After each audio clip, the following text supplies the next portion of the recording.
Section 15 അവർ register ചെയ്യുന്നത് അല്ല, അതിലാണ് ഈ സ്കോപ്പ് ഉള്ളത് അല്ലേ? അതിലാണ്. അപ്പോൾ അവിടെ പറയുന്നത് you should not have more than one living spouse. That is right.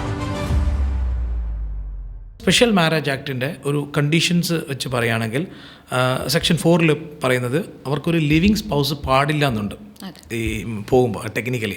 So what it mean, അതായത് നമ്മൾ ഇപ്പം ഞാനും എൻ്റെ വൈഫും ഓൾറെഡി ഞങ്ങൾ ഹിന്ദു മാരേജ് ആക്ട് പ്രകാരം രജിസ്റ്റേർഡ് ആണ്, ഞങ്ങൾ രണ്ടുപേരും. ഓക്കെ, ഞങ്ങൾക്ക് സ്പെഷ്യൽ മാരേജ് ആക്ട് പോയി പിന്നെയും രജിസ്റ്റർ ചെയ്യാം.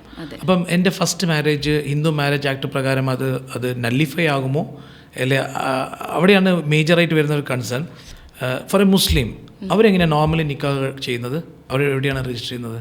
അവരുടെ മഹലിലാണ്. മഹൽ കമ്മിറ്റിക്ക് എല്ലാ റെക്കോർഡ്സും ഉണ്ടാവും. അപ്പോൾ ഈ ഒരു കോൺസെപ്ച്വലി എല്ലാവരും ഈ സ്പെഷ്യൽ മാരേജ് ആക്ടിൽ രജിസ്റ്റർ ചെയ്യുന്ന സമയത്ത് പറയുന്നത് രണ്ടാം വിവാഹമാണ്. ഇത് ശരിക്കും ഒരു രണ്ടാം വിവാഹമാണോ? അതിൽ സെക്ഷൻ 4 സാറ് സ്പെസിഫൈ ചെയ്തുകൊണ്ട് ഞാൻ ക്ലാരിറ്റി വരുത്തുന്നത് നല്ലതായിരിക്കും എന്ന് തോന്നുന്നു. അതിൽ സെക്ഷൻ 4 എന്ന് പറയുന്നത് ഇപ്പോൾ രണ്ട് വ്യക്തികൾ ആദ്യമായി വിവാഹം കഴിക്കുന്നത് സ്പെഷ്യൽ മാരേജ് ആക്ടിലാണെങ്കിൽ ആണ് സെക്ഷൻ 4 ആപ്ലിക്കബിൾ ആകുന്നത്.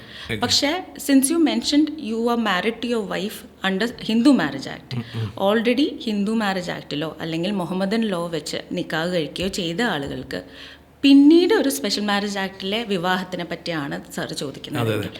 അത് വരുന്നത് മറ്റൊരു സെക്ഷനിലാണ്, സെക്ഷൻ 15 എന്ന് പറയും. അത് വേറൊരു ചാപ്റ്റർ തന്നെയാണ്. അതെ, ഓൾറെഡി കഴിഞ്ഞ മാരേജസിനെ പറ്റി പറയുന്ന ചാപ്റ്റർ 3ലാണ്. അതിൽ പറയുന്നത് ഓൾറെഡി സെലിബ്രേറ്റഡ് ആയിട്ടുള്ള marriages can be registered under this act. ഈ ആക്ടിൽ വീണ്ടും നമുക്ക് രജിസ്റ്റർ ചെയ്യാം. Already rituals and rights. എന്താണ് സെലിബ്രേറ്റഡ്? അതാണ് ഈ പറയുന്ന religious celebration of marriage. Religious rituals and rights follow ചെയ്ത് ആ പേഴ്സണൽ ലോ പ്രകാരം വിവാഹം കഴിച്ച ആളുകൾക്ക് വീണ്ടും വേണമെങ്കിൽ സ്പെഷ്യൽ മാരേജ് ആക്ടിൽ രജിസ്റ്റർ ചെയ്യാം. അത് സെക്ഷൻ 15 അവർ രജിസ്റ്റർ ചെയ്യുന്നത് അല്ല, അതിലാണ് ഈ സ്കോപ്പ് ഉള്ളത് അല്ലേ? അതിലാണ്. അപ്പോൾ അവിടെ പറയുന്നത് you should not have more than one living spouse. That is right.